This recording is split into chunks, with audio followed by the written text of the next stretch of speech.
Viewers, welcome back to my channel. So ഇന്നത്തെ video ഒരു ചെറിയ വീഡിയോ ആണ്. ഞാൻ ഇന്ന് കാണിച്ചു തരാൻ പോകുന്നത് ആൽട്രോസിൻ്റെ കാറിലെ AC നമുക്ക് എങ്ങനെ സ്ക്രീനിൽ മാനേജ് ചെയ്യാമെന്നുള്ളതാണ്. അപ്പോൾ ആദ്യം AC സ്വിച്ച് ഞാൻ ഓണാക്കി.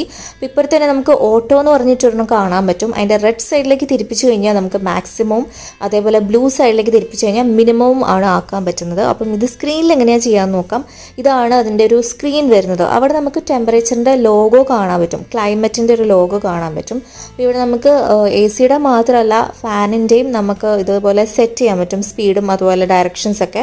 അപ്പം ഫസ്റ്റ് വൺ, ഈ ഒരു ക്ലൈമറ്റിൻ്റെ ലോഗോയിൽ ക്ലിക്ക് ചെയ്യുന്ന സമയത്ത് നമുക്കിവിടെ ഓപ്ഷൻസ് വരും എങ്ങോട്ടൊക്കെ സെറ്റ് ചെയ്യേണ്ടത്. ഫസ്റ്റ് നമ്മുടെ ഫേസിലേക്ക് എയർ വരുന്ന രീതിയിലുള്ളതാണ്. നെക്സ്റ്റ് വൺ, നമ്മുടെ ഫേസ്, ചെസ്റ്റ് ആൻഡ് ലെഗിലേക്ക് നമുക്ക് എയർ ഡയറക്റ്റ് ചെയ്യേണ്ട ഒരു പോർഷനാണ്. അതുകൂടാതെ ലെഗിലേക്ക് മാത്രമാണെങ്കിൽ ഇങ്ങനെ, ഇനി ലെഗിലേക്കും അതേപോലെ വിൻ സ്ക്രീനിലേക്കും ആണെങ്കിൽ ഇങ്ങനെ. നെക്സ്റ്റ് വൺ, വിൻസ്ക്രീനിലേക്ക് മാത്രം, അതായത് ഡെമിസ്റ്റ് അല്ലെങ്കിൽ ഡീഫ്രോസ്റ്റ് ഓപ്ഷനാണ്. പിന്നെ താഴെ നമുക്ക് ടെമ്പറേച്ചർ കുറയ്ക്കാനും കൂട്ടാനും കാണും. ഇങ്ങോട്ടുള്ള അതായത് ലെഫ്റ്റിലേക്കുള്ള ആരോ ആണെങ്കിൽ നമുക്ക് ടെമ്പറേച്ചർ കുറയ്ക്കാനും, അതേപോലെ മീൻസ് കുറയ്ക്കുകയെന്ന് വെച്ചാൽ AC എമൗണ്ട് കുറയ്ക്കുക എന്നുള്ളതാണ്. അതേപോലെ റൈറ്റ് സൈഡിലേക്കുള്ളത് കൂട്ടിക്കഴിഞ്ഞ് കഴിഞ്ഞാൽ നമുക്ക് ടെമ്പറേച്ചർ, അതായത് AC ആ ഒരു സ്പീഡ് നമുക്ക് കൂട്ടാൻ പറ്റും.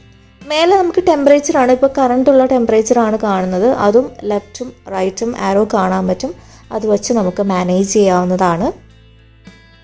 AC ഓഫ് ആക്കണമെങ്കിൽ നമുക്ക് അവിടെ ക്ലിക്ക് ചെയ്ത് കഴിഞ്ഞാൽ AC ഓഫ് ആക്കാൻ പറ്റും. അപ്പോൾ കുറേ ഓപ്ഷൻസ് നമുക്ക് സ്ക്രീനിൽ തന്നെ ചൂസ് ചെയ്യാൻ പറ്റും. ഇനി സ്ക്രീനിൽ മാത്രമല്ല, നമുക്ക് താഴെ മാനുവലി സ്വിച്ചിലും നമുക്കിത് മാനേജ് ചെയ്യാവുന്നതാണ്.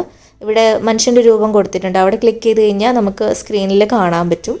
ഇന്നത്തെ ഈ ചെറിയ വീഡിയോ ഇഷ്ടമാണെന്ന് ഞാൻ വിശ്വസിക്കുന്നു. ഇഷ്ടമെങ്കിൽ ലൈക്ക് ചെയ്യണം, അതുപോലെ യൂസ്ഫുള്ളായി തോന്നിയിട്ടുണ്ടെങ്കിൽ എല്ലാവർക്കും ഷെയർ ചെയ്യണം. ആദ്യമായിട്ടാണ് ചാനലിലേക്ക് വന്നെങ്കിൽ സബ്സ്ക്രൈബും ചെയ്യണം. അപ്പോൾ സ്ക്രീനിലെ ഐ ബട്ടണിലെ വീഡിയോസൊക്കെ വാച്ച് ചെയ്യുക. താങ്ക്